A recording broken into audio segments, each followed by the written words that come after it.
Brian Walker sat at his kitchen table, staring at the golden invitation card as if it were a cruel joke. The shimmering letters spelled out his company's annual gala, an event designed for networking and celebration. For Brian, however, it was nothing short of a nightmare. At 34 years old, he had spent much of his life blending into the background, a skill he'd perfected out of necessity. His weight, always a sore point, made him a target for cruel remarks and unwelcome stares. He reread the invitation, the words mandatory attendance practically screaming at him. There was no way to avoid it. He pushed his plate of takeout aside and sighed heavily. Brian knew what the gala entailed: glamorous people in tailored suits, champagne flutes clinking, and colleagues boasting about their achievements.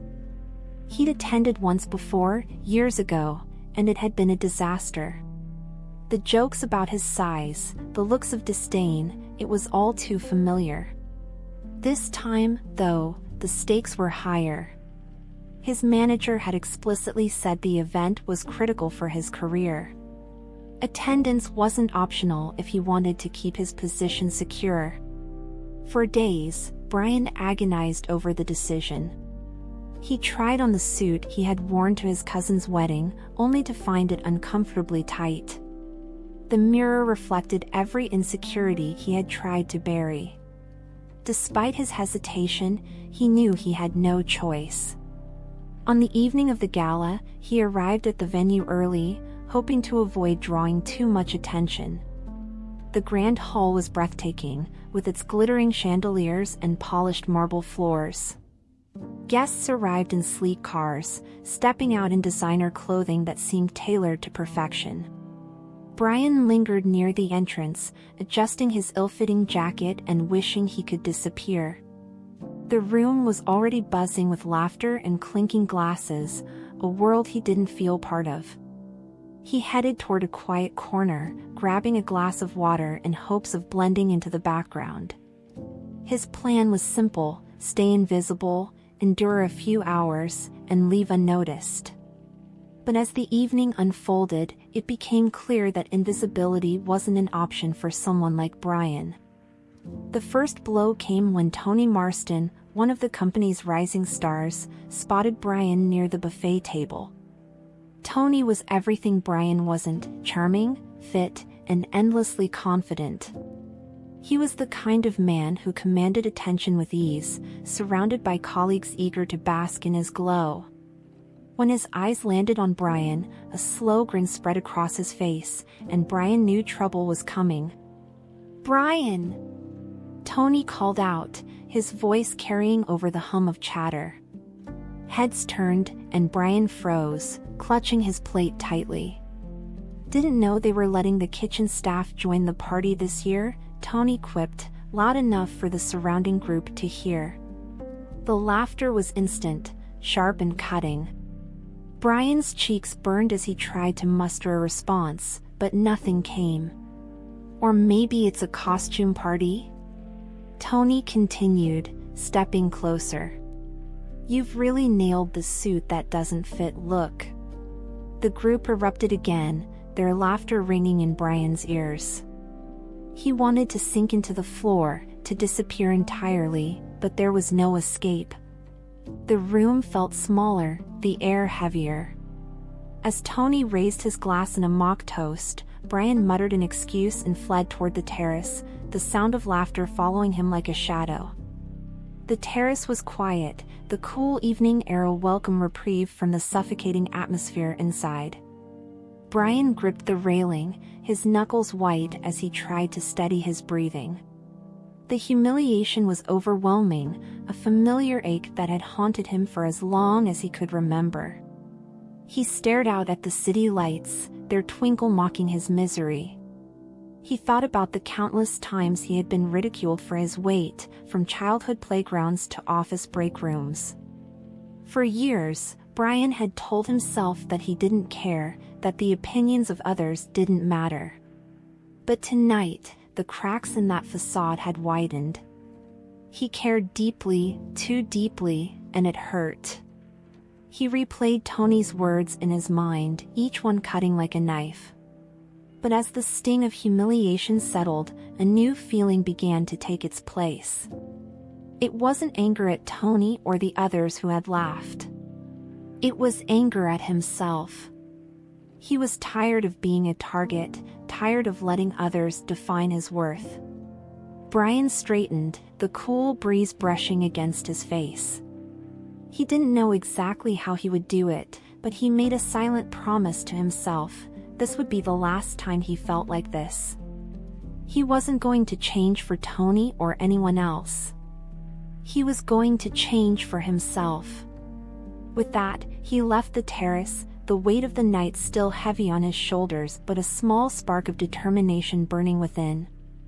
The next morning, Brian woke up with the same heaviness that had settled on him the night before. But as he sat on the edge of his bed, staring at the sunlight streaming through the blinds, he reminded himself of the promise he had made. He started small.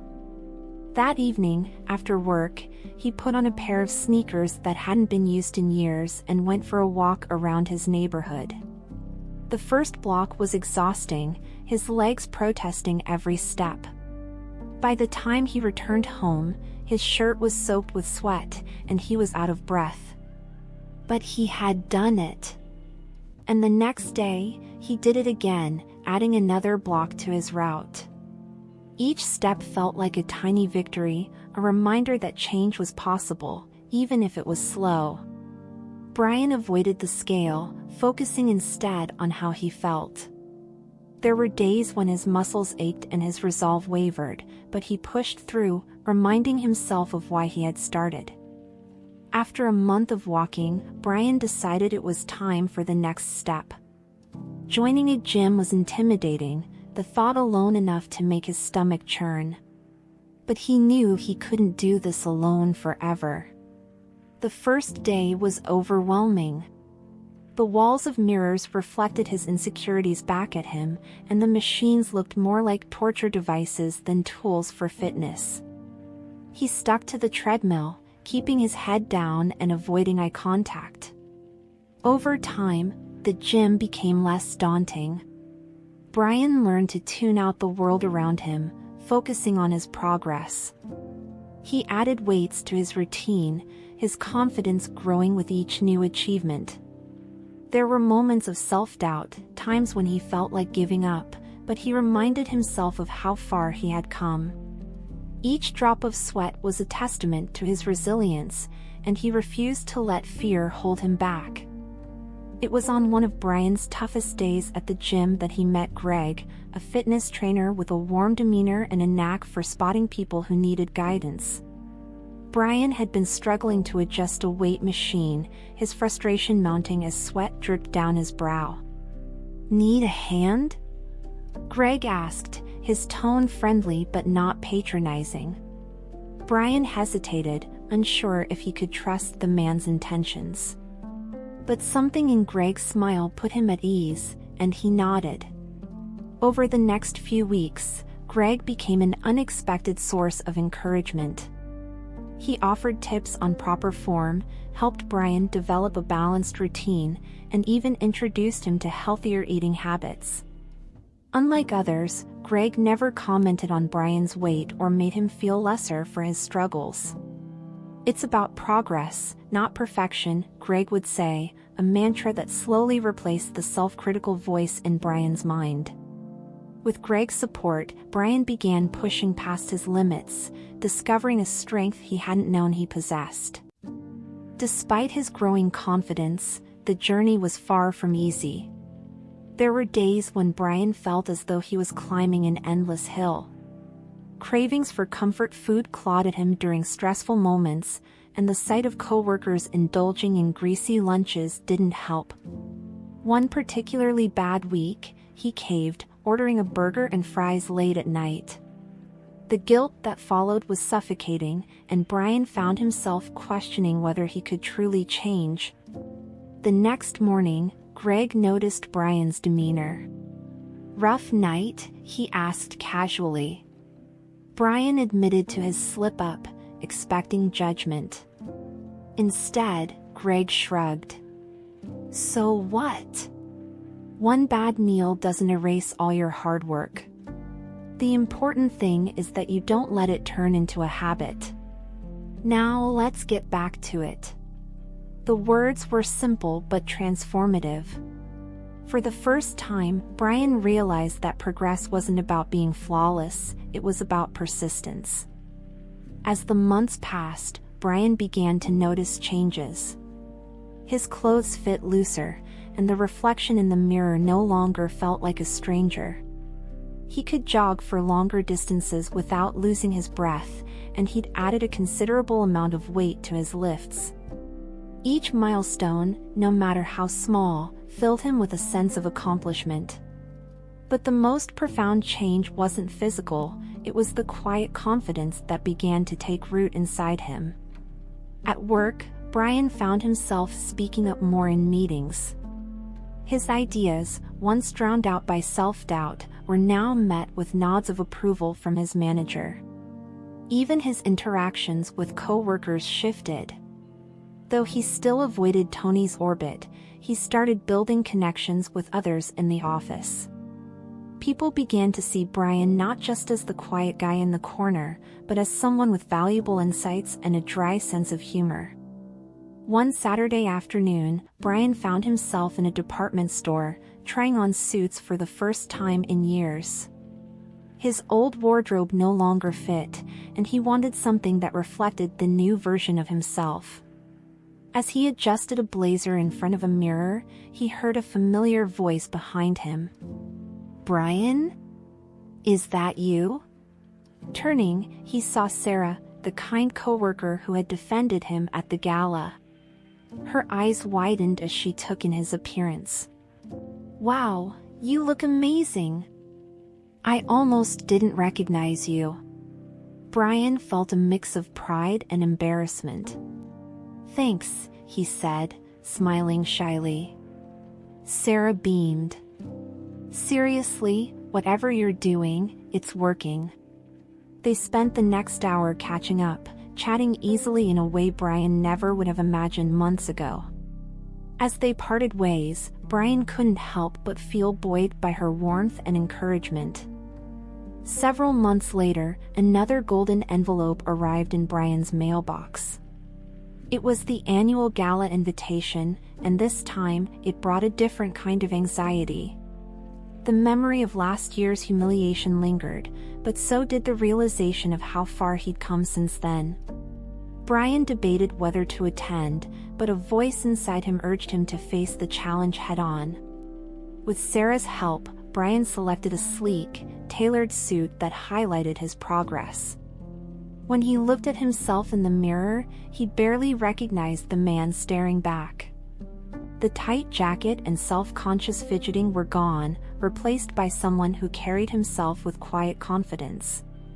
For the first time in years, Brian felt ready to walk into the lion's den, not as prey, but as someone who belonged. The night of the gala arrived, and Brian stepped into the ballroom with his head held high. The room was just as opulent as he remembered, but this time, he wasn't overwhelmed by its grandeur. He moved through the crowd with purpose, exchanging polite greetings with colleagues who now looked at him with curiosity instead of disdain. The whispers started almost immediately. "Is that Brian?" someone murmured. "No way," another replied.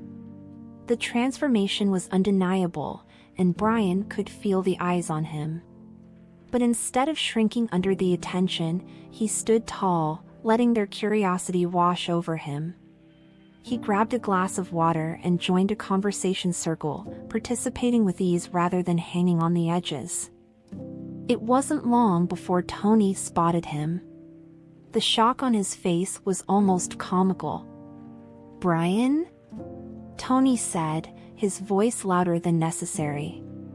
"Wow, look at you. Who knew you had it in you?" Brian smiled, his confidence unwavering. "Good to see you, Tony," he replied, his tone polite but firm. For the first time, Tony's usual smugness faltered.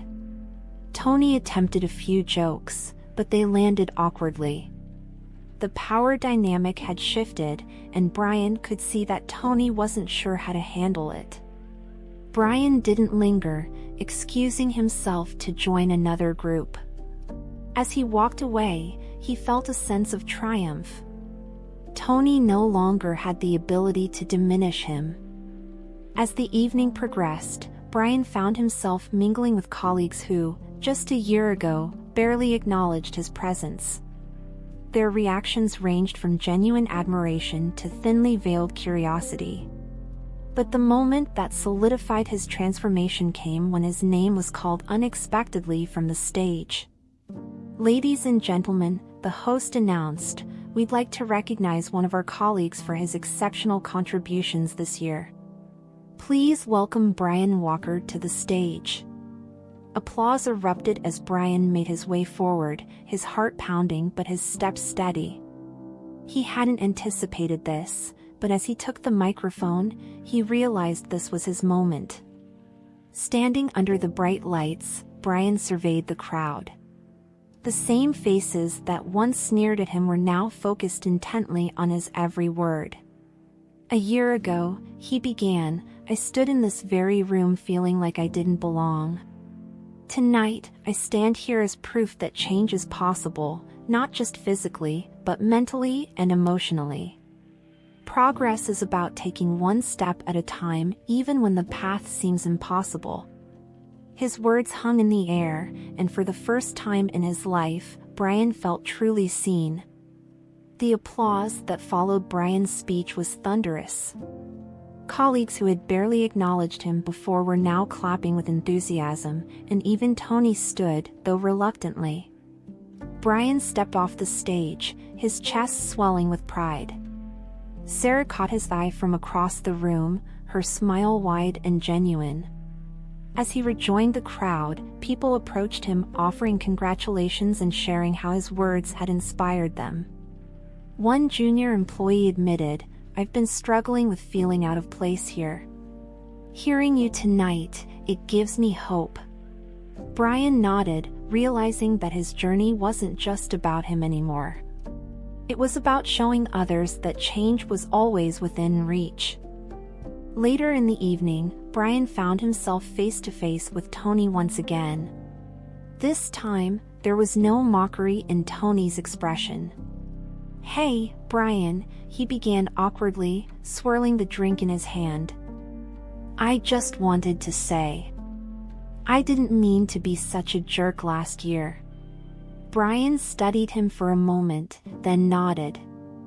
"Thanks, Tony," he replied simply. He didn't need an apology to move forward, but the acknowledgement felt like closure. For the first time, Tony looked uncomfortable in Brian's presence, no longer the alpha in the room. As Tony retreated, Brian felt a quiet satisfaction. He hadn't needed to put Tony in his place, his success had spoken for itself. As the gala wound down, Brian stepped outside to the same terrace where he had fled a year earlier. The city lights twinkled below, and the cool air was a stark contrast to the warmth he felt inside. He thought back to the promises he had made to himself that night and how far he had come since then. It wasn't just about the weight he had lost or the muscles he had gained. It was about the confidence he had found, the respect he had earned, and the person he had become. For so long, Brian had let others define his worth. Now, he knew that his value came from within. In the weeks following the gala, Brian and Sarah grew closer. Their shared lunch breaks became a daily routine, filled with easy conversation and laughter. Sarah's support had been a quiet constant throughout Brian's journey, and he found himself looking forward to their time together. One afternoon, over coffee, Sarah admitted, "I've always believed in you, Brian. Even when you didn't believe in yourself." Her words struck a chord, and for the first time, Brian wondered if their friendship could become something more. Inspired by his own journey, Brian began mentoring others at the gym. He shared his story with new members who were just starting their own paths, offering encouragement and practical advice. "It's not about where you start," he would tell them. "It's about taking that first step and sticking with it." One of his ments, a teenager named Kyle, reminded Brian of himself. Overweight and shy, Kyle often avoided eye contact and seemed hesitant to try new exercises. Brian made it his mission to help Kyle find his confidence, just as Greg had done for him. At work, Brian's transformation continued to ripple outward. His ideas and leadership earned him a promotion, and he found himself heading a new team. The role was challenging, but Brian approached it with the same determination that had carried him through his personal journey. His colleagues respected him not just for his work ethic, but for the example he set. Even Tony, who had once been his harshest critic, seemed to follow Brian's lead. The office culture began to shift, with more emphasis on collaboration and mutual respect. Brian couldn't help but feel proud of the impact he was making, both in and out of the office. Months later, Brian attended another company event, this time as a keynote speaker. He stood on the stage, his tailored suit fitting perfectly, and addressed a room filled with familiar faces. His speech wasn't about his achievements, but about the importance of resilience, self-belief, and kindness. As he stepped off the stage, the crowd erupted in applause. Sarah stood waiting for him, her smile bright and proud. Brian took her hand, feeling a deep sense of gratitude for the journey that had brought him to this moment. The boy who once hid in the shadows was gone. In his place stood a man who had reclaimed his life, not through perfection, but through persistence. Brian's life had transformed in ways he never thought possible. Beyond the physical changes, he had found a sense of purpose that extended beyond himself. His newfound confidence inspired him to explore opportunities he would have once dismissed. One day, while scrolling through his emails, he noticed an invitation to speak at a community event on personal growth. Though he hesitated at first, Brian accepted. He prepared carefully, crafting a story that intertwined his struggles, failures, and triumphs. When the day came, the crowd was larger than he anticipated, but standing on that stage, Brian felt at ease. His words resonated deeply with the audience, and many approached him afterward to share their own struggles and how his journey inspired them. This marked the beginning of a new chapter for Brian. He realized that his story had the power to uplift others, and he committed himself to sharing it whenever possible. His evenings began to fill with workshops, motivational talks, and one-on-one mentorship sessions. Among the people Brian mentored, Kyle remained close to his heart. The shy teenager reminded Brian of the boy he used to be, uncertain and overshadowed by his insecurities. Brian took special care to encourage Kyle, celebrating each small victory. The first time Kyle ran a mile without stopping, Brian clapped louder than anyone else at the gym. One afternoon, Kyle approached Brian with a mix of excitement and nervousness. "I got asked to join the soccer team," Kyle said, his voice barely above a whisper. Brian smiled, seeing the pride in Kyle's eyes. "That's incredible, Kyle. You've earned it. Go show them what you're capable of." Watching Kyle walk away, Brian felt a surge of pride that rivaled any achievement of his own. Tony's presence in Brian's life had diminished since the gala, but one afternoon, as Brian worked on a project in the office, Tony approached his desk. The usual smugness was gone, replaced by a tentative expression Brian had never seen before. "Hey, Brian," Tony began, shifting awkwardly. I just wanted to say I've been thinking a lot about how I treated you in the past. I was wrong, and I'm sorry. I've been working on myself, and honestly, you've been part of the reason why." Brian studied Tony for a moment before nodding. "Thank you, Tony," he said simply. He meant it. Forgiveness wasn't for Tony's benefit, it was for his own peace of mind. Brian wasn't the same person he had been a year ago, and holding on to resentment had no place in the life he had built. As Brian continued to grow, so did his bond with Sarah. Their lunch breaks turned into weekend hikes, dinners, and late-night conversations about their dreams and fears. One evening, as they sat on a park bench watching the sunset, Sarah turned to Brian with a soft smile. "You know," she said, "I've always admired you, even before your transformation. You have this quiet strength that's rare." Brian felt a warmth spread through him, her words touching a part of him he hadn't fully acknowledged. They sat in comfortable silence, the connection between them growing deeper with each passing moment. As Brian's life seemed to stabilize, a new challenge emerged. His company announced plans for a major restructuring, leaving many employees uncertain about their roles.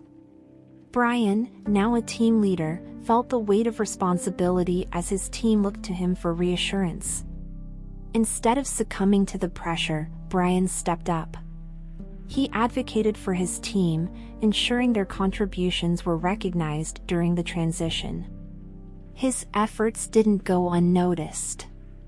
When the restructuring was complete, Brian was offered a senior leadership role, a testament to his dedication and resilience. During a weekend trip to visit his family, Brian found himself walking past his old high school. The sight of the building stirred memories he hadn't confronted in years, taunts from classmates, the sting of being excluded, and the moments he felt invisible. But instead of sadness, Brian felt a sense of closure. He decided to step inside, wandering the familiar hallways.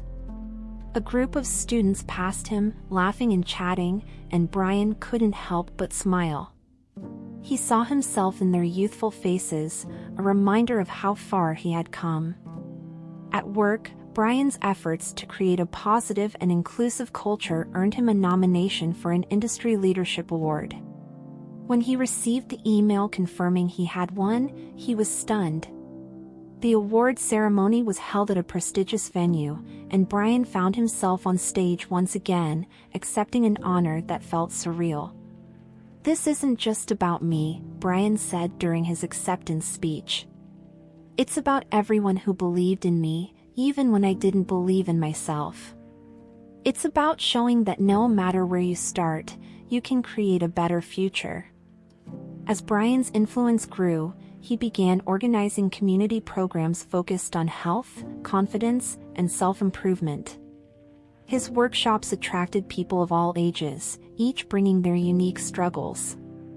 Brian poured his heart into these sessions, using his journey to inspire others to take their first steps toward change.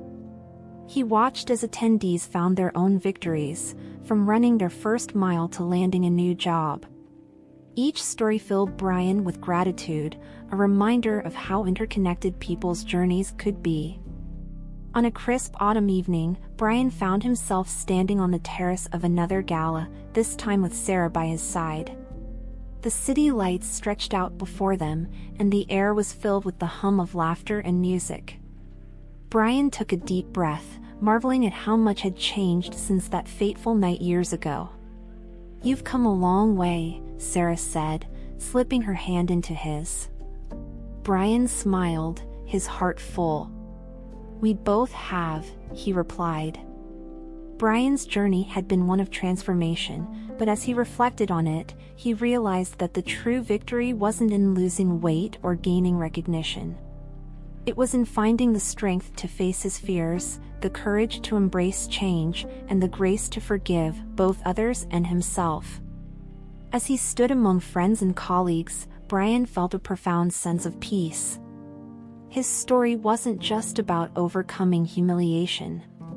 It was about proving, to himself and the world, that the only limits were the ones he placed on himself. And now, those limits were gone.